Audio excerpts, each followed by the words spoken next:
క్రమశిక్షణ, అంకితభావం, చిత్తశుద్ధితో ఉత్తమ విద్యాబోధన చేస్తున్న పద్దరాజు మాస్టారు నేటి యువతరానికి ఆదర్శప్రాయుడని తూర్పుగోదావరి జిల్లా తెలుగుదేశం పార్టీ పూర్వపు ప్రధాన కార్యదర్శి ఆళ్ల గోవిందు అన్నారు. రంగంపేట మండలం వడిసలేరు గ్రామంలో శ్రీ ప్రతిభ ఇంగ్లీష్ మీడియం స్కూల్ 25వ వార్షికోత్సవం సందర్భంగా కరెస్పాండెంట్ ఉండవెల్లి పద్మరాజు ఆధ్వర్యంలో మలిన ప్రవీణ్ కుమార్ అధ్యక్షతన వహించిన సభకు ఆయన ముఖ్య అతిథిగా పాల్గొని ప్రసంగించారు. ట్యూషన్ సెంటర్లతో పాటు స్థానిక జిల్లా పరిషత్ ఉన్నత పాఠశాల అభివృద్ధికి, గ్రామంలో IIITకి ఎక్కువ మంది విద్యార్థులు విజయం సాధిస్తున్నారంటే పద్దరాజు మాస్టారు కృషి అనిర్వచనీయమన్నారు. 5,000 మంది విద్యార్థులకు వ్యాపార దృష్టితో కాకుండా గ్రామ అభివృద్ధికి పాటుపడుతూ సేవలందిస్తున్న పద్దరాజు అభినందనీయుడని రాష్ట్ర వైఎస్ఆర్సీపీ కార్యవర్గ సభ్యులు కొల్లాటి ఇజ్రాయిల్ అన్నారు. ఈ సమావేశంలో మాజీ మండల అధ్యక్షులు పోతుల బులివీర్రాజు, DCMS మాజీ ఉపాధ్యక్షుడు పోతుల వెంకటరాజు, నన్నయ్య యూనివర్సిటీ ఆచార్యులు పి రాజశేఖర్, NVV సత్యనారాయణ, మండల ప్రైవేట్ పాఠశాల యాజమాన్య కమిటీ అధ్యక్షుడు పి ప్రసాద్, JNTU ఆచార్యుడు ఏ పాపారావు, గీతం స్కూల్ కరెస్పాండెంట్ VSP చౌదరి తదితరులు మాట్లాడారు. విద్యా వ్యవస్థలో విశిష్ట సేవలందిస్తున్న మలిన ప్రవీణ్ కుమార్ను ఘనంగా సత్కరించారు.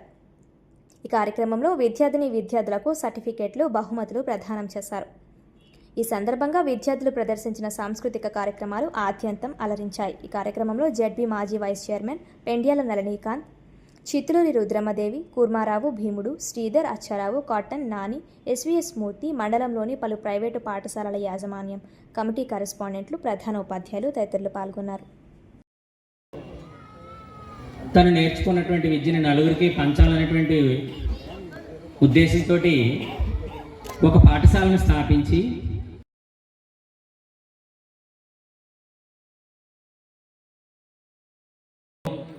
గత ప్రభుత్వం అధికారంలో ఉన్నప్పుడు తెలుగుదేశం పార్టీ రాజకీయాలకు అతీతంగా మరి స్కూల్ చైర్మన్ ఉండకూడదని ఆ రోజు మరి పద్దరాజు గారిని పెద్దలందరూ కూడా ఆ రోజు నిర్ణయించి, నాకు తెలిసి మరి ఇక్కడ ఉన్న చాలామంది కరెస్పాండెంట్స్ ఉన్నారు కాబట్టి ఏ స్కూలు అధినేతని కూడా విద్యా కమిటీ చైర్మన్గా నియమించిన సందర్భం నాకు తెలిసి లేదు. మా గ్రామంలో పద్దరాజు గారిని పెట్టేవాడు. నిజంగా దానికి ఆయన కూడా అంత శ్రద్ధగా మన జెడ్ స్కూల్ అభివృద్ధి విషయంలో మరి అహర్నెస్లో కృషి చేసి ఒక రోల్ మోడల్గా మరి ఆయన పనిచేయడం జరిగింది. దానికి పద్దరాజు గారికి ప్రత్యేకంగా అభినందనలు, ధన్యవాదాలు తెలియజేసుకుంటున్నారు. అంటే తీర్చుకోవాలి, ఆవిడ ఎన్నట్లోనూ సహకరించాలి. వీళ్ళందరినీ నిలపడానికి ఉపయోగపడేది భూమి కాబట్టి భూమి రుణం తీర్చుకోవాలి. మన రొట్టె మనం తినడం ప్రకృతి, పక్కోడు రొట్టె లాక్కు తినడం వికృతి, మన దగ్గర ఉన్న రొట్టె 10 మందికి పంచిపెట్టడం సంస్కృతి. మన భారతదేశం సంస్కృతి సాంప్రదాయాలకు నిలయమైన దేశం. ఏనాలో మన తల్లి ఏం చేస్తుందంటే, ఒక ఇంట్లో తల్లిగారు వీడియో గేమ్ చూస్తూ వంట చేస్తూ వంటగదిలో ఉంటుంది, తండ్రి గారు ఒక సోఫాలో కూర్చొని